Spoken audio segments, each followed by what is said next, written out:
Hello नमस्कार दोस्तों, आप सभी का स्वागत है अपने यूट्यूब चैनल मारवाड़ी पढ़ाई पर। और मैं उम्मीद करता हूँ आप सारे बढ़िया होंगे, मस्त तरीके से पढ़ाई कर रहे होंगे। तो अपन पढ़ रहे थे राजस्थान के भौतिक प्रदेश, और राजस्थान के भौतिक प्रदेश का अपन ने सामान्य परिचय सारा पढ़ लिया था। इसके बाद राजस्थान के भौतिक प्रदेशों को 4 भागों में बांटा गया है। राजस्थान के भौतिक प्रदेशों को 4 भागों में बांटा गया है। एक है मरुस्थलीय प्रदेश, दूसरा है अरावली, वो भी अपन ने सारी चीज़ें देखी थी। तीसरा पूर्वी मैदानी प्रदेश, चौथा है हाड़ौती का प्रदेश कह सकते हैं, दक्षिणी पूर्वी पठारी प्रदेश भी कहते हैं उसको। ठीक है, तो अपने ये चारों चीज़ें देख ली थी पहले शुरुआत की सारी चीज़ें यहाँ से पढ़ ली थी। मेन ये चीज़ें थी, अपन ने ये सारणी भी याद कर ली थी। इसके बाद क्या है, अपन को पढ़ना है अब जो अपन को पढ़ना है वो पढ़ना है पश्चिमी मरुस्थलीय प्रदेश। अपन पहला भौतिक प्रदेश उठा रहे हैं, वो है पश्चिमी मरुस्थलीय प्रदेश। ये जो है राजस्थान के पश्चिम क्षेत्र में सारा का सारा मरुस्थल फैला हुआ है। तो सर्वाधिक मरुस्थल का विस्तार तो ऐसे देखा जाए तो भारत में, तो विश्व में कहा जाए तो भारत में कहा जाए तो मतलब थार का मरुस्थल है ना, थार के मरुस्थल मतलब भारत में भी है और पाकिस्तान में भी है। और भारत में सर्वाधिक कहा जाए तो वो राजस्थान में, पंजाब में भी है, हरियाणा में भी है और गुजरात में भी है। तो अपन ने ये सारी चीज़ें देख ली। इसके बाद अपन देखते हैं पश्चिमी मरुस्थलीय प्रदेश। पश्चिमी मरुस्थलीय प्रदेश का अपन अब पढ़ना स्टार्ट करते हैं, तो इसका मरुस्थल का विस्तार देखते हैं। तो भारत में भी है और पाकिस्तान में भी है, मरुस्थलीय है जो कि भारत में भी है और पाकिस्तान में भी है। भारत में इसे कहा जाता है थार का मरुस्थल। भारत में क्या कहा जाता है इसको, थार का मरुस्थल। और पाकिस्तान में इन्होंने नाम रखा है इसका सोलिस्तान। ठीक है, भारत में है थार का मरुस्थल, पाकिस्तान में सोलिस्तान। और भारत में किन किन राज्यों में है, तो राजस्थान में है, पंजाब में है, हरियाणा में है और गुजरात में। भारत के 4 राज्यों में। और भारत में जैसे कि अपन मान लेते हैं एक बार के लिए क्या है इसको, जैसे कि ये 100% है पूरा का पूरा मरुस्थल, पूरा का पूरा 100 है। 100 में से 85% है वो है अपने भारत में, 15% है वो है राजस्थान के पाकिस्तान में, सॉरी कितना 85% भारत में है और 15% पाकिस्तान में। फिर भारत में भी अगर डिवाइड किया जाए तो इन सारे राज्यों में, तो इसमें 75% है जो कि वो है राजस्थान में। मतलब सर्वाधिक जो भी क्षेत्रफल में फैला हुआ है वो राजस्थान में। आप कहोगे तो पंजाब में कहाँ है, तो पंजाब में क्या, पंजाब के वहाँ पे क्या है, नहर की सुविधा है, नहर में पानी आता है, तो इसकी वजह से उन्होंने खेती करनी स्टार्ट कर दी, तो वो मरुस्थल खत्म हो गया और वहाँ पे कृषि कार्य स्टार्ट हो गया। तो भारत देख लिया अपने, पाकिस्तान देख लिया। भारत में थार का मरुस्थल, पाकिस्तान में सोलिस्तान, राजस्थान, पंजाब, हरियाणा, गुजरात, ये सारी चीज़ें देख ली। इसके बाद अपन देखते हैं देश के कुल मरुस्थल का कितना भाग राजस्थान में। तो देश के कुल मरुस्थल का जो कि है राजस्थान में है वो है अपने 61.11%, यानी कि 62% के आसपास। ठीक है, 61 पॉइंट कितना 11 है। इसमें भी क्या है कि 58% है। जैसे कि ये अरावली अपनी राजस्थान में, ये अरावली है, अरावली के 58% का भाग तो है इधर की साइड, और 3% का जो क्षेत्रफल है वो मरुस्थल का अरावली के पूर्वी साइड में। ठीक है, 58% है वो है पश्चिम दिशा की ओर, और 3% है वो है पूर्व दिशा की ओर। ये भी चीज़ देख ली अपन ने। अरावली के पश्चिमी भाग में कितना मरुस्थल है, तो अरावली के पश्चिम में 58% है और पूर्व में है जो कि 3% है। इसको अपन मैप की वजह से समझते हैं एक बार के लिए। जैसे कि अपन मान लेते हैं ये ले ली, और ये अपनी मान लेते हैं अरावली मान ली। तो इस अरावली मरुस्थल जो है कि राजस्थान में अपन कितना है, अपन ने देखा मरुस्थल जो कि है वो 61%, कितना है 61%, 61.11, 61.11 में से इस साइड 61.11 में, सॉरी 61.11 में से जो कि है 58% है वो अपने पश्चिम दिशा की, और इधर की साइड है वो है 3.11%, मतलब 3% के आसपास। ऐसे पूरा आंकड़ा नहीं पूछा जाता कि कितना किधर है, लेकिन अपन को याद रखना है 58% इधर है और 3% इधर है। ठीक है, तो ये चीज़ भी अपने होगी क्लियर। अब देखते हैं अपन दोबारा आगे की साइड। अब दोबारा देखते हैं तो इसमें क्या है, मरुस्थलीकरण। तो मरुस्थलीकरण में क्या है, मरुस्थलीकरण होता है क्या, मरुस्थलीकरण का मतलब होता है मरुस्थल का विस्तार होना। मरुस्थल का विस्तार, जैसे कि अपने क्या है राजस्थान में पश्चिम में क्या है कि गर्मियों के दिनों में आंधियाँ चलती है 28 दिन। तो 28 दिन आंधियाँ चलेगी, तो आंधियों में मिट्टी उड़ती हुई दिखती है अपन को। जब मिट्टी उठ वहाँ से उड़ती है तो वहाँ आगे की तरफ जाती है, तो उसका विस्तार हो रहा है मरुस्थल का विस्तार हो रहा है। मरुस्थल के विस्तार को कहा जाता है मरुस्थल का मार्स कह सकते हैं, डेजर्ट मार्स कह सकते हैं इंग्लिश में। मतलब मरुस्थल को इंग्लिश में कह दिया डेजर्ट, और मरुस्थल के विस्तार को कहते हैं मार्स, डेजर्ट मार्स। ठीक है, तो ये मरुस्थलीकरण, इसका ये मतलब हो गया। इसकी दिशा है वो पश्चिम से पूर्व की ओर ही होगी। अपन को पता है कि ये राजस्थान का अपना मैप है, जैसे कि ये राजस्थान का मैप है, तो राजस्थान में इधर की साइड मरुस्थल है और आंधी आती है वो इधर से आती है, पश्चिम की दिशा से आती है, पश्चिम से पूर्व की ओर जाती है, तो मरुस्थल का विस्तार भी पश्चिम से पूर्व की ओर है। ये भी हो गया। इसके बाद में देखो मरुस्थल के मार्स के लिए एक गांव प्रसिद्ध है, मतलब जहाँ से मरुस्थल का सर्वाधिक विस्तार होता है, जहाँ से सर्वाधिक मिट्टी उड़ती है, उसका नाम डेजर्ट मार्स, वो है नासना गांव सम में। नासना गांव सम, नासना अपन गांव का नाम याद रख लेंगे आराम से, नासना मतलब नाचना, नाचना यानी नृत्य करने वालों को कहा जाता है नाचनिया, तो वो अपने नाचना, नाचना गाँव। और राजस्थान में जहाँ पे पूरा का पूरा गांव मतलब पूरा के पूरा एक शहर है, वो सम मतलब पूरी की पूरी मिट्टी, जहाँ पे वनस्पति देखने तक को नहीं है, वो है सम। सम तो हो गया सम, नाचना गांव सम। सम किस कहाँ पड़ता है? जैसलमेर में पड़ता है, तो ये अपन ने देख लिया। मरुस्थलीकरण के विस्तार का कारण क्या है? मरुस्थलीकरण का कारण क्या है? मरुस्थल के विस्तार का कारण क्या है? तो वनों की कटाई थोड़ी बहुत। पहली बात तो वहाँ पे वन है नहीं, दूसरी जैसे कि खेजड़ी का वर्ष सर्वाधिक है, तो लोग अपनी आम मर्रा जिंदगी के लिए जो ज़रूरतों के लिए पेड़ों को काट रहे हैं, तो वनों को काट रहे हैं, यानी कि वनोन्मूलन कहा जाता है इसको। ये सीधा सीधा क्वेश्चन आता है कि मरुस्थलीकरण दे दिया या फिर मरुस्थल के विस्तार के लिए निम्न में से कौन से कारण उपयुक्त हैं? फिर वो 4 ऑप्शन दे देंगे, फिर अपन को नीचे बी सी डी ऐसे ऑप्शन है, वो सिलेक्ट करने। तो अपन को उसका याद रखना है कारण क्या क्या है।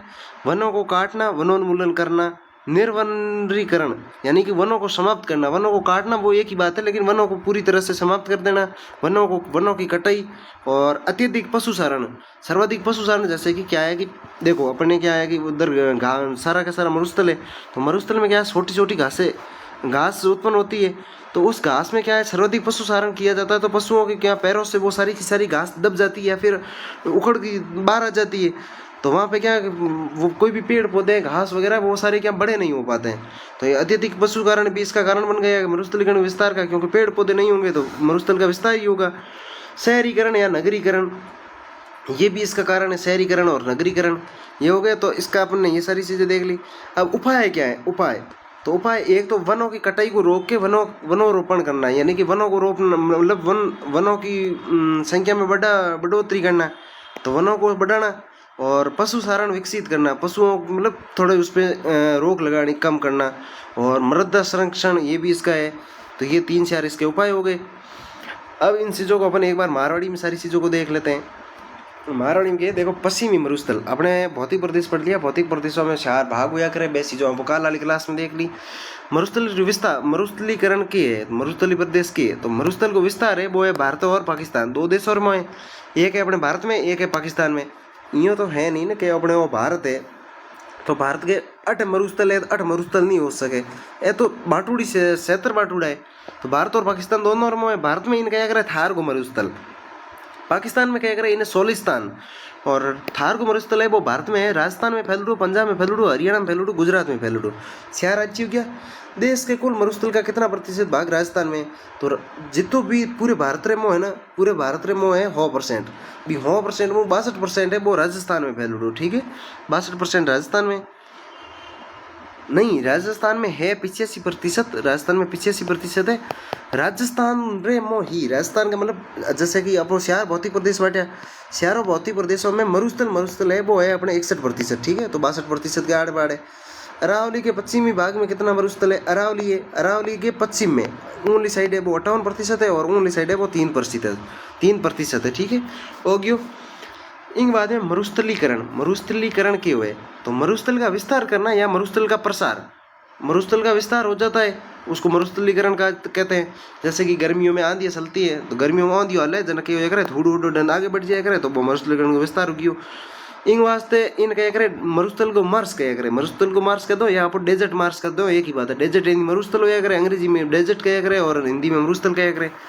तो डेजर्ट मार्स इन लिए राजस्थान को एक गांव प्रसिद्ध है, बिंगनो है नासना गांव प्रसिद्ध है। और नासना गांव बढ़िया करे सम तहसील में।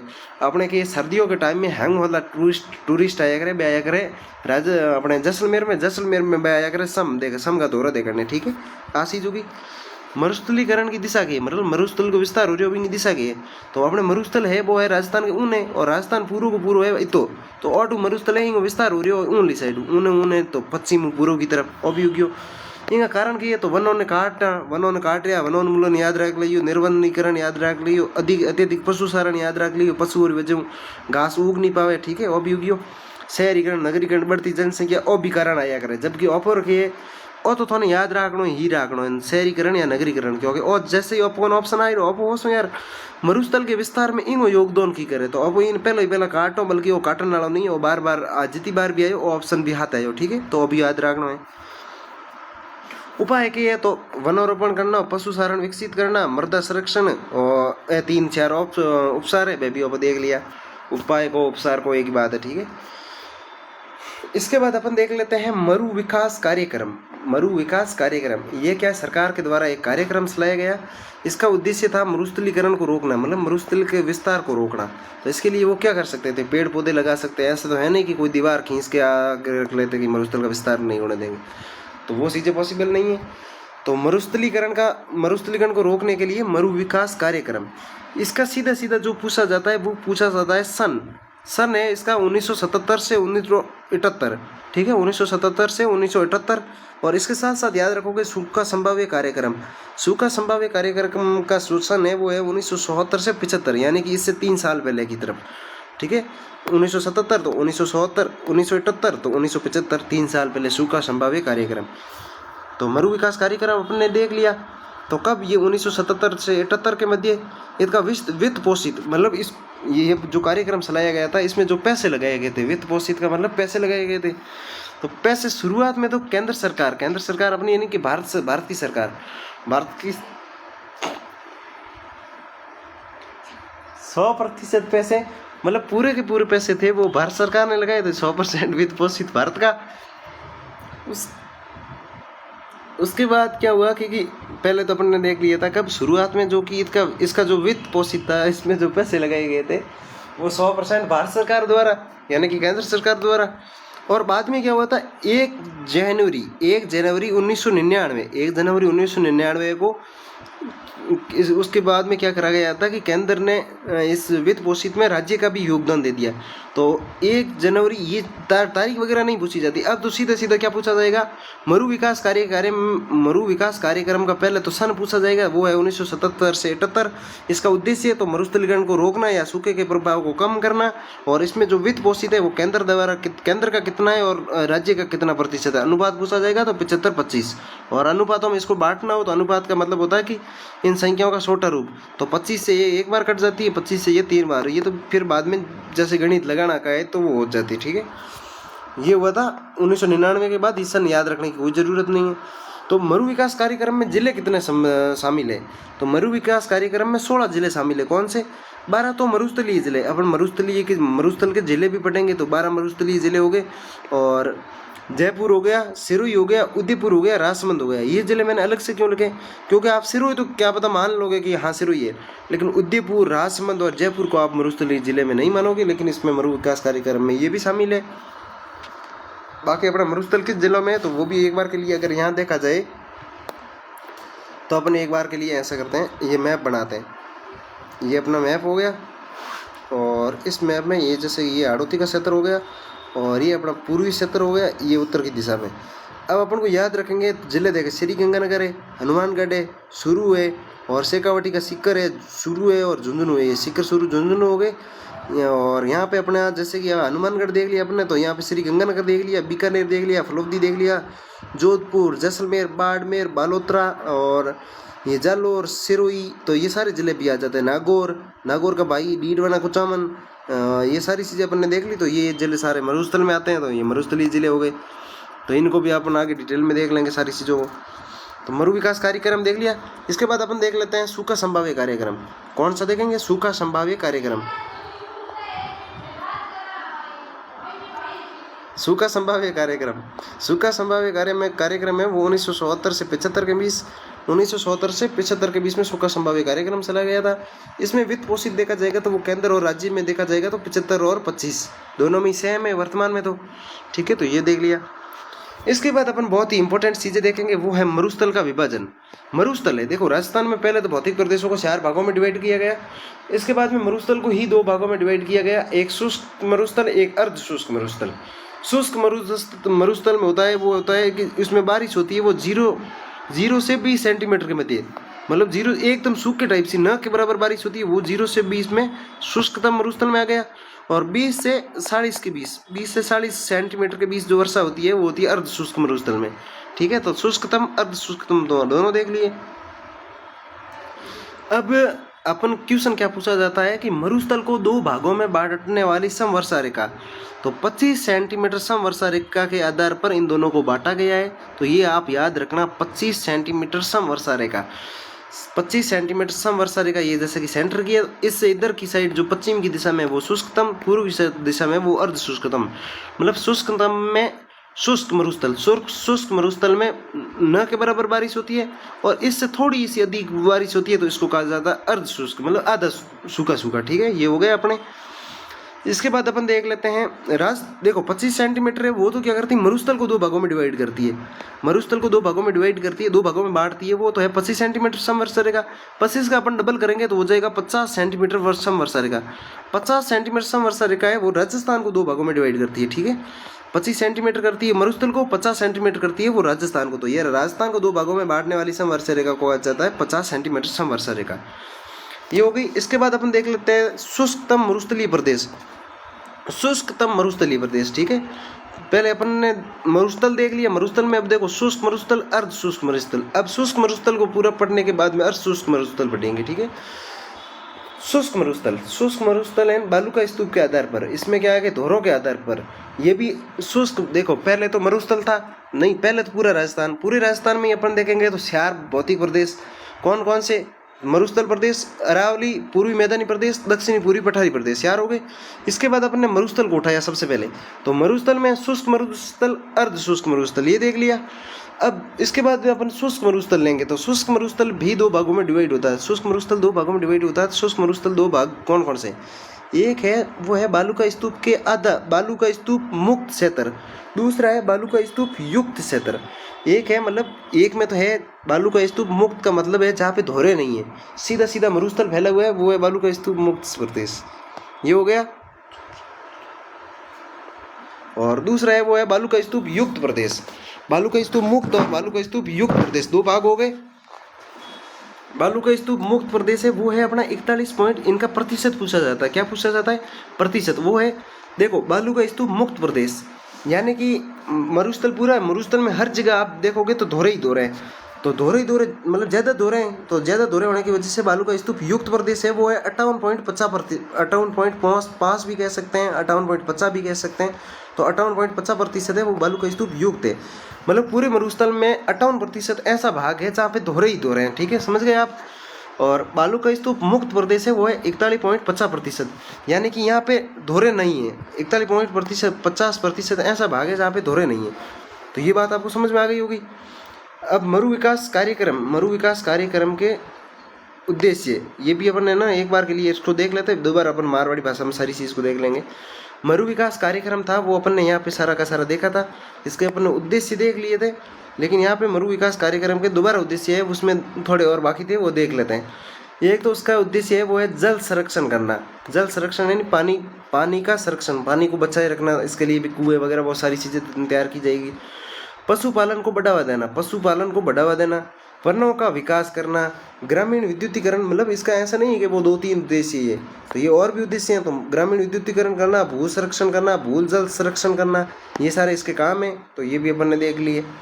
ये वैसे नहीं पूछा जाता, अगर आप RS वगैरह का कोई एग्जाम दो तो ये सारी चीज़ें लिखनी पड़ेगी, क्योंकि वहाँ पे मेंस लिखना पड़ता है, तो उसमें सारी चीज़ें अपन को लिखनी होती है, तो वो कुछ भी दे सकते हैं। मरु विकास कार्यक्रम के बारे में विस्तार से बताइए, तो वहाँ सारी चीज़ें लिखनी होती है। बाकी ये उद्देश्य इतने नहीं पूछे जाते, लेकिन अपन को ये सारी याद रखनी है। ठीक है, अब इसको अपन क्या कहते हैं, एक बार के लिए मारवाड़ी भाषा में समझ लेते हैं। तो अपन ने पहले कहाँ तक समझ लिए थे, यहाँ तक समझ लिया।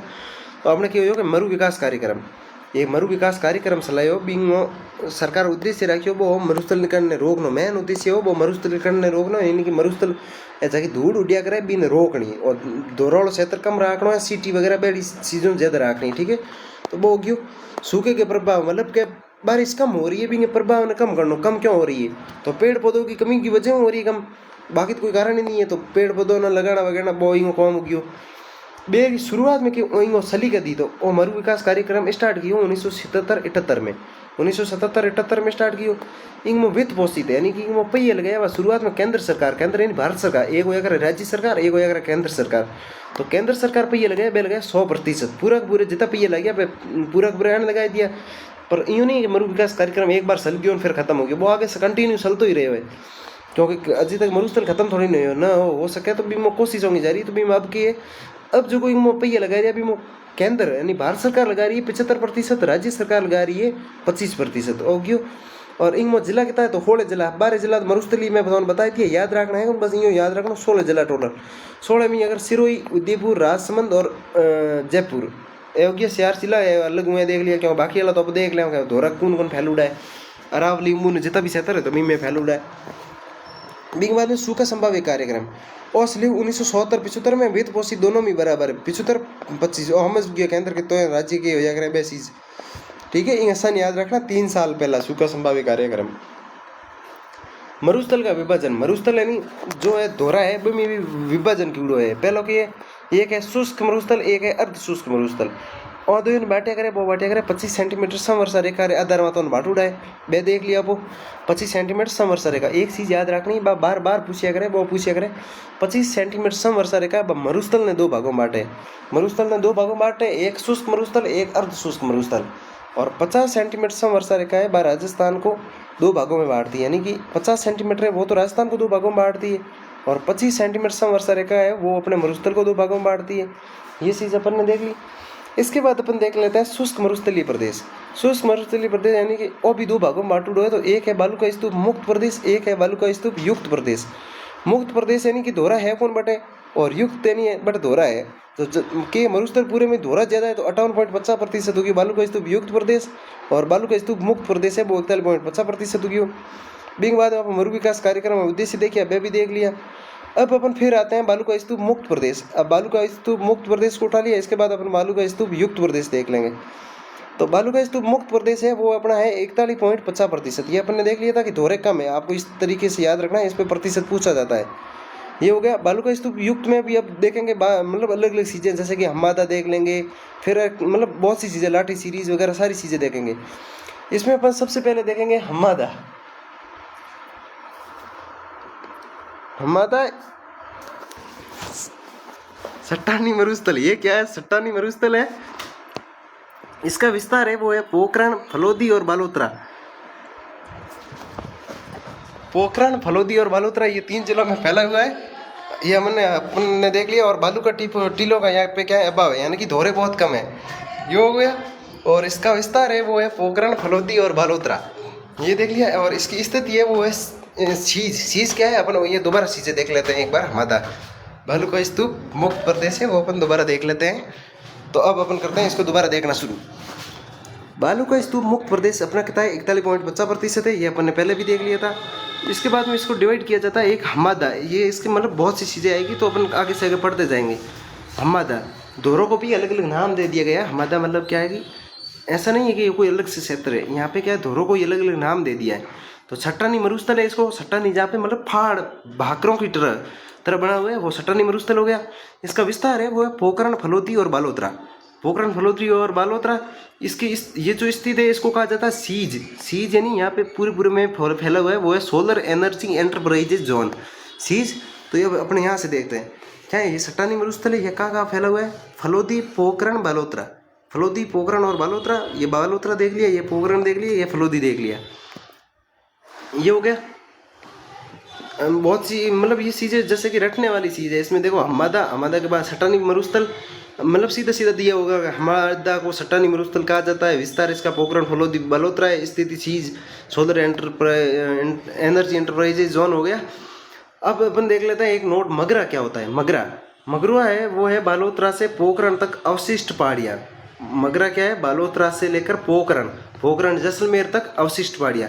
पोखरण ये हो गया जैसलमेर में, बालोतरा अलग से जिला बन गया है, फलोदी भी अलग से जिला बन चुका है, ये देख ली। इसके बाद अपन देख लेते हैं लाठी सीरीज का एक न एक क्वेश्चन आता ही आता है, ठीक है। मतलब ऐसा नहीं है कि सारे क्वेश्चन आते हैं, लेकिन इनमें से कुछ भी आ सकता है, आप इसको छोड़ नहीं सकते। लेकिन लाठी सीरीज बहुत ज़्यादा इंपॉर्टेंट है।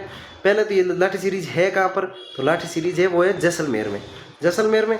ये है क्या, तो भूमिगत जल पट्टी, भूगर्भित कहो भूमिगत कहो एक ही बात है। भूमिगत जल पट्टी है मतलब कि वैज्ञानिकों ने क्या माना है, वैज्ञानिकों ने माना है कि एक लाठी सीरीज नाम से है, वो इन्होंने तो नाम दिया लाठी सीरीज। वो है क्या कि जमीन के अंदर की तरफ अंदर मतलब जमीन के अंदर पानी से बह रहा है, जमीन के अंदर की साइड क्या है पानी बह रहा है। अपन जैसे कि ट्यूबवेल वगैरह करते हैं तो अंदर से जो पानी बह रहा था उसको इन्होंने नाम दे दिया लाठी सीरीज। लाठी सीरीज अपन को याद क्या रखना है, ये है कहाँ जैसलमेर में, क्या है भूमिगत जल पट्टी। इसको खोजा कब 2007 में काजरी के वैज्ञानिकों, ये बहती हुई जलधारा में बिजली, मतलब जोधपुर के काजरी के वैज्ञानिक हैं, उनको 2007 में ये बहती हुई जलधारा मिली, तो ये अपन ने देख लिया। अब एक सीधा सीधा क्वेश्चन पूछा जाता है कि राजस्थान में थार का गढ़ा किसे कहा जाता है, थार का गढ़ा। तो जैसलमेर में एक सांदन नलकूप है, मतलब हेडपंप समझते हो आप सारी चीज़ें, मतलब ये तो चीज़ें देखी होगी राजस्थान से हो तो हेडपंप, ये हेडपंप है। तो यहाँ इसका हेडपंप का नाम है सांदन नलकूप। इसको कहा जाता है थार का गढ़ा। थार का मतलब थार अपना मरुस्थल हो गया, थार का गढ़ा कहा जाता है। तो ये सीधी सीधी याद रखने वाली वन लाइनर है। अब यही चीज़ यहाँ पे लिखी है, कौन सी लाठी सीरीज, तो भूमिगत जल पट्टी है, प्राचीन सरस्वती नदी का भाग है। मतलब अब क्या यहाँ पे बहती है, वो है बहती है राजस्थान में उत्तर की तरफ गग्गर नदी बहती है, और इस प्राचीन सरस्वती नदी का भाग कहा जाता है। प्राचीन में क्या है, गग्गर नदी को ही सरस्वती नदी कहा जाता था। ये क्या है, पहले ये किसी को नहीं पता था, मतलब अपने को, मतलब स्टूडेंट जो भी है ना, इन स्टूडेंट को ये नहीं पता था कि इसको सरस्वती। आरपीएससी ने क्या 2 से 3 बार एक ही क्वेश्चन को रिपीट कर लिया। वो क्वेश्चन था कि राजस्थान की किस नदी को सरस्वती, मतलब प्राचीन ग्रंथों में सरस्वती नाम से जाना जाता था, तो गग्गर नदी को सरस्वती नाम से जाना जाता था। तो ये भी चीज देख ली। अब लाठी सीरीज है कहाँ, तो जैसलमेर में। तो जैसलमेर में भी किन स्थान के बीच में होगी, तो पोखरण जैसलमेर से मोहनगढ़ जैसलमेर के बीच में ये स्थित है। कहाँ से कहाँ, पोखरण से लेकर मोहनगढ़ तक ये फैली हुई है। इसको क्या है, भूमिगत जल पट्टी है, प्राचीन सरस्वती नदी का भाग कहा जाता है। लाठी सीरीज क्षेत्र में वनस्पति का आवरण, लाठी सीरीज क्षेत्र में वनस्पति के आवरण को क्या कहते हैं, तो वो कहते हैं नकलिस्तान। अपन को ये चीज़ नकलिस्तान वाली ये नाम याद रखो, तो कोई इतनी इंपॉर्टेंट नहीं क्योंकि इसका क्वेश्चन नहीं आता, अपने सीधे बताते थे। अब अपन देख लेते हैं बालू का स्तूप मुक्त प्रदेश, वो है 41.50%। इनके क्या करे हमादा नहीं सट्टानी मरुस्थल होया करे, हमादा क्यों होया करे सट्टानी मरुस्थल। और विस्तार है पोखरण फलोदी बालोतरा में इन स्थित है, वो है SEEZ SEEZ solar energy enterprises zone. ठीक है, जोन यानी एरिया, सोलर यानी सौर ऊर्जा, एनर्जी यानी सौर ऊर्जा एंटरप्राइजेज जोन। ठीक है, तो सोलर एनर्जी एंटरप्राइजेज जोन होगी। बालू का टीप को टीलो रब्बा है, वो बालू का स्तूप मुक्त प्रदेश यानी के दौरा है कोनी यूँ कणो सावे फलोदी हो गयो, पोखरण हो गयो, बालोतरा हो गयो, सट्टानी मरुस्थल हो गयो।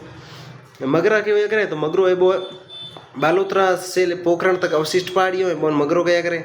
लाठी सीरीज, तो लाठी सीरीज जैसलमेर में कटे पोखरण उलेबरीन मोहनगढ़ तक, तो पोखरण उलेबरीन मोहनगढ़ तक है। भूमिगत जल पट्टी मतलब जमीन के अंदर जल पानी बया करे, अभी न गया करे। 2007 में कागरी के वैज्ञानिकों द्वारा बहती हुई जलधारा खोजी गई, और वह सांदन नलकूप इन थार को घड़ो कया करे।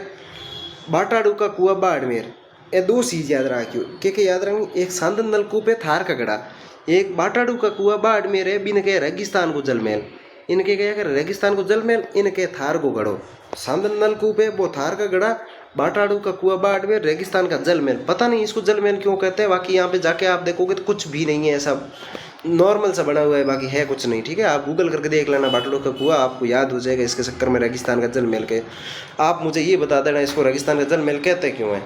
ठीक है, इसका निर्माण किसने करवाया था, निर्माण कराया था गुलाब सिंह, जो निर्माण करवाया था उन्होंने गुलाब सिंह ने करवाया था। ये बाड़मेर में स्थित है।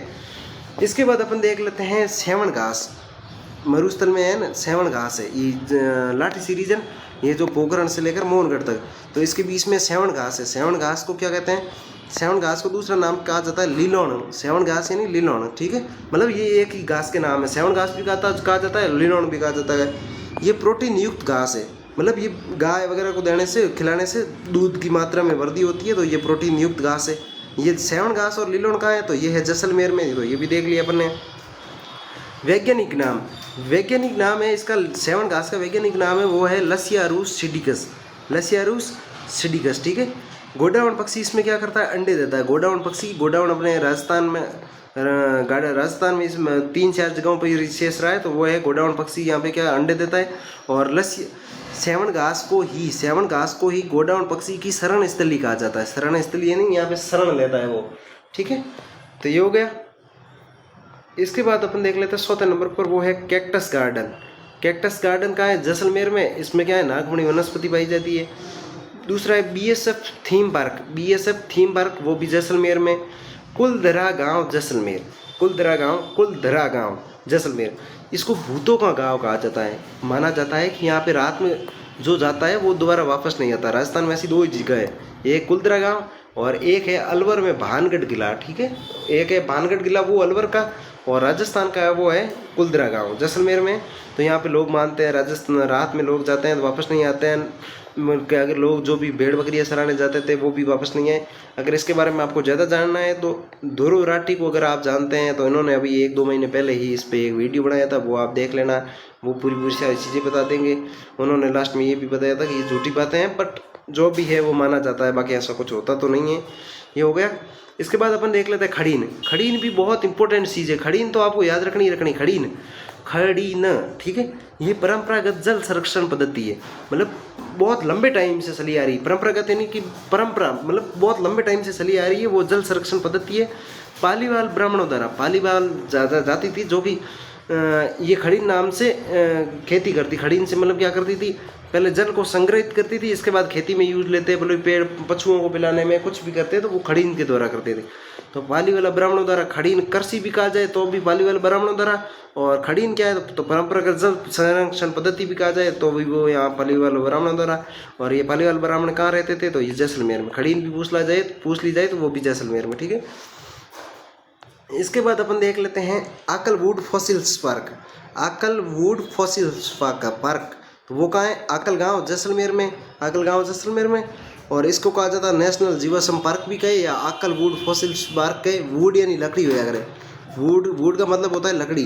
तो ये हो गया जीवाश्म, और फॉसिल नहीं, नेशनल लकड़ी का लकड़ी के अवशेष मिले तो इसमें वुड का यूज हो गया। बाकी आकलवुड फॉसिल्स पार्क का मतलब नेशनल जीवाश्म पार्क की हो गया। ठीक है, लकड़ी के यहाँ अवशेष मिले वो है जूरेसिक काल के, मतलब काल बांटे जाते हैं तो उसमें जूरेसिक काल की लकड़ियों के अवशेष मिले। ठीक है, ये हो गया। और नवीनतम फॉसिल्स पार्क पूछ ला जाए, ये तो करंट का क्वेश्चन है लेकिन अपन ने लिख लिया। नवीनतम फॉसिल्स पार्क आ जाए तो वो है खांबा पोर्ट जैसलमेर में। कहाँ है? खांबा पोर्ट जैसलमेर में। इसके बाद अपन देख लेते हैं पीवड़ा। पीवड़ा क्या है? तो पश्चिमी राजस्थान में पाया जाने वाला सबसे जहरीला सांप। पश्चिमी राजस्थान में पाया जाने वाला सबसे जहरीला सांप पीवड़ा। इसका रंग है पीला। कहाँ पाया जाता है? तो जैसलमेर में। जैसलमेर में राष्ट्रीय मरुस्थलीय अभ्यारण्य। जैसलमेर में भी कहाँ? राष्ट्रीय मरुस्थलीय अभ्यारण्य। ये हो गया। अब इसकी खासियत क्या है? ये क्या है कि ये सबसे जहरीला है। ये क्या करता है कि लोगों को डसता नहीं है। बाकी के सारे सांप जितने भी होते हैं वो लोगों को डस लेते हैं, ये डसता नहीं। ये क्या करता है? जैसे कि अपन कोई सो रहे हैं, तो ये क्या करता है? रात को आता है, आकर क्या अपने मुंह पे बैठ जाता है। मुंह पे ऐसे बैठ जाएगा फन तान के। बैठने के बाद क्या करें? अपन जैसे ही सांस खींचेंगे, अंदर की सांस लेते बाहर निकालते, अपना यही काम होता है। तो ये क्या करेगा? अपना जो मतलब उसको अपनी जो श्वास है, ऑक्सीजन छोड़ते हैं ना, वो इसको बहुत ज़्यादा पसंद है। तो वो क्या करेगा? ऑक्सीजन लेता है। इसकी लार टपकती है। इसकी लार टपकती है तो वो लार क्या करती है? अपने जीभ के ऊपर गिरती है, जीभ मुंह वगैरह में। तो इतना जहरीला इसका जहर होता है कि वो अपने अंदर जाते ही अपन खत्म। तो ये जैसलमेर की तरफ होता है, पाया जाता है। तो ये चीज़ अपन ने देख ली। इसके बाद अपन इस सारी चीज़ों को एक बार के लिए मारवाड़ी में देख लेते हैं।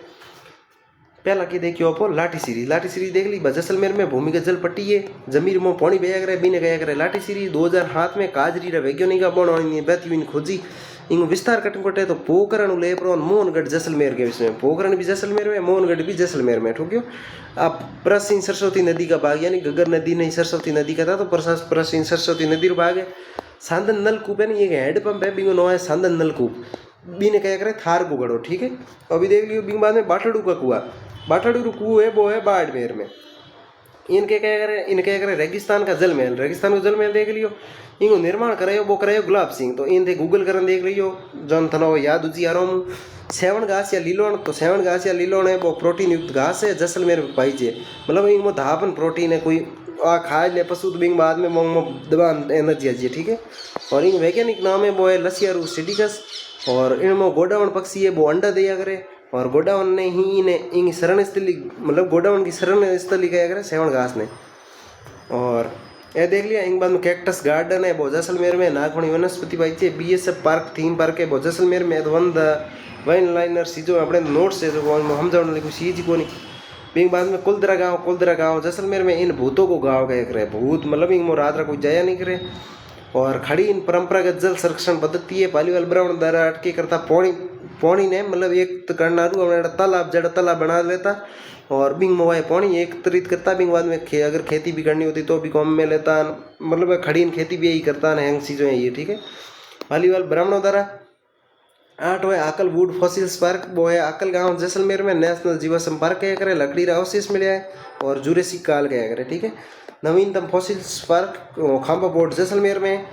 बिंग बाद में आप देखियो पीवणा हाप है वो पश्चिमी राजस्थान पाया जाना सबसे जहरीलो मतलब पश्चिमी राजस्थान पावन वालों हैंगू जहरीलो साप हो है, रंग पीला आप हैंगू जहरीलो मानो हो गोगे जी ने, बट गोगे जी जहरीला नहीं है था जितो वो है रंग इंगो पीलो है। और जैसलमेर में पाई राष्ट्रीय मरुस्थलीय अभ्यारण्य कहा जाता, मतलब राष्ट्रीय मरुस्थलीय अभ्यारण्य में पाई अभ्यारण्य पढ़ो जना हमने 5 राष्ट्रीय अभ्यारण्य 27 टोटल है बेसी जो भी अभ्यारण्य में देखो।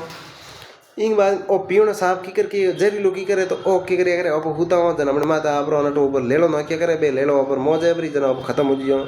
तो आज ही जी तो आज की क्लास तो कैडी लगी बिंग थे कमेंट करना बताई दियो। आज के लिए अपना तो ये बिंग आगे की चीज़ों पे अपने कल वाली क्लास में देखो। तो हो सके तो अपने चैनल में थोड़ा शेयर करने की कोशिश करो और कहीं नहीं चाहिए, थोड़ा सा और लोगों जोड़ो यार, सब्सक्राइबर के बिना कुछ नहीं हो सकता। तो आप सभी इतनी देर से मेरे साथ जुड़े रहे, आप सभी का शुक्रिया। अगर आपको कोई चीज़ समझ में ना आई हो या फिर कुछ ज़्यादा ही समझ में आ गई हो तो वो भी कमेंट करके बता देना। अगर कुछ क्लास में गड़बड़ी लगी हो तो वो भी बता देना। मिलते हैं अपन अगली क्लास में। जय हिंद जय भारत।